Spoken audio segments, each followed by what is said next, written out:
Sunny M Kappikkad telephone ലൈനിലുണ്ട്.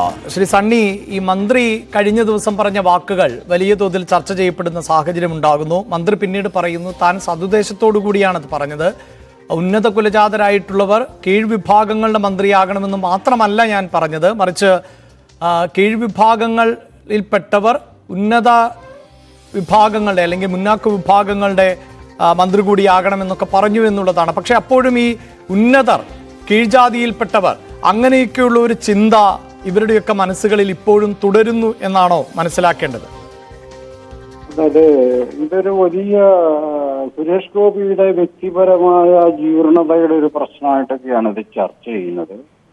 അത് മാത്രമല്ല, അത് ഇന്ത്യയിലെമ്പാടും ശക്തിപ്പെട്ടുകൊണ്ടിരിക്കുന്ന പുതിയ ഒരു രാഷ്ട്രീയത്തിന്റെയും സാമൂഹിക ദർശനത്തിന്റെയും ഒരു പ്രചാരകൻ മാത്രമാണ് ഈ സുരേഷ് ഗോപി എന്ന് പറയുന്ന മനുഷ്യൻ.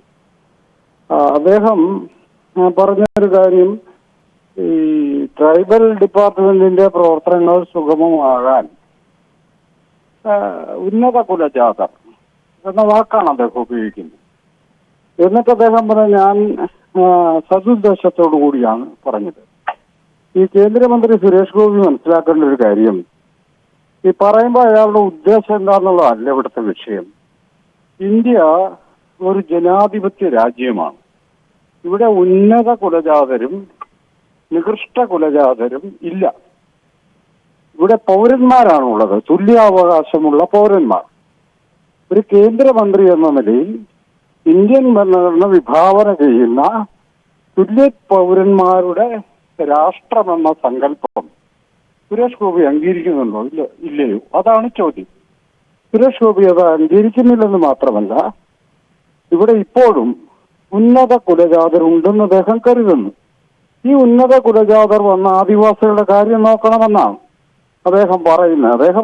പുള്ളി വർഷങ്ങളായിട്ട് ഇത് നരേന്ദ്രമോദിയോട് ആവശ്യപ്പെട്ടുകൊണ്ടിട്ട് എനിക്ക് ട്രൈബൽ ഡിപ്പാർട്ട്മെന്റ് തരൂ എന്ന് ആവശ്യപ്പെട്ടുകൊണ്ടിരിക്കുകയാണ് അത്രേ. അദ്ദേഹം അപ്പോ ആദിവാസികളെക്കാൾ ഉന്നത കുലജാതനാണ് എന്ന് സ്വയം കരുതിയിട്ടാണ് ഈ കാര്യം ചെയ്യുന്നത്.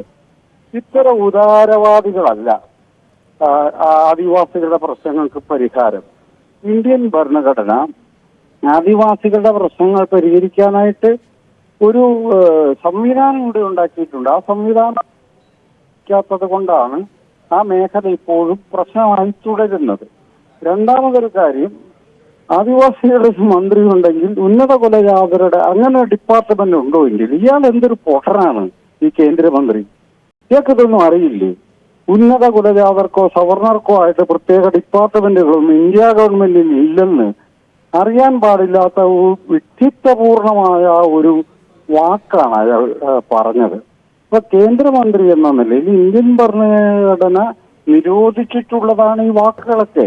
മഹാരാജാവ്, രാജ്ഞി, റാണി, ഉന്നത കുലജാതൻ, ഹീന മനുഷ്യർ, ഇത്തരം വാക്കുകളൊന്നും ഉപയോഗിക്കാൻ പാടില്ല എന്ന് ഇന്ത്യൻ ഭരണഘടനയിൽ വ്യക്തമായി രേഖപ്പെടുത്തിയിട്ടുണ്ട്.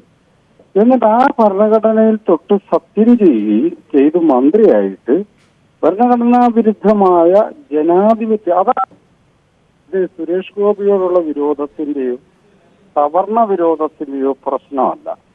മറിച്ച് നമ്മൾ എല്ലാവരും, ഇന്ത്യയിൽ ജീവിക്കുന്ന എല്ലാവരും മനുഷ്യരാണ്, തുല്യ അവകാശമുള്ള മനുഷ്യരാണെന്ന് നമ്മൾ പരിഗണിക്കുന്നുണ്ടോ എന്നതാണ് ചോദ്യം. ഇദ്ദേഹത്തിന്റെ ഉന്നത കുലജാതർ എന്ന വാക്ക് തന്നെ വളരെ പരമ്പരാഗതമായി ഇന്ത്യയിൽ വിശ്വസിക്കപ്പെടുന്ന ജാതി ശ്രേണിയുടെയും വർണ്ണാശ്രമ ധർമ്മത്തിന്റെയും മനുവാദത്തിന്റെയും ഒക്കെ ഒരു ബോധമാണ് ഇന്ത്യക്കകത്ത് ഉന്നത കുലജാതരുണ്ട്. അത് യഥാർത്ഥ സുരേഷ് ഗോപിയിലേക്ക് ആരോപിച്ചാൽ സുരേഷ് ഗോപി ഒരു ഉന്നത കുലജാതനല്ല.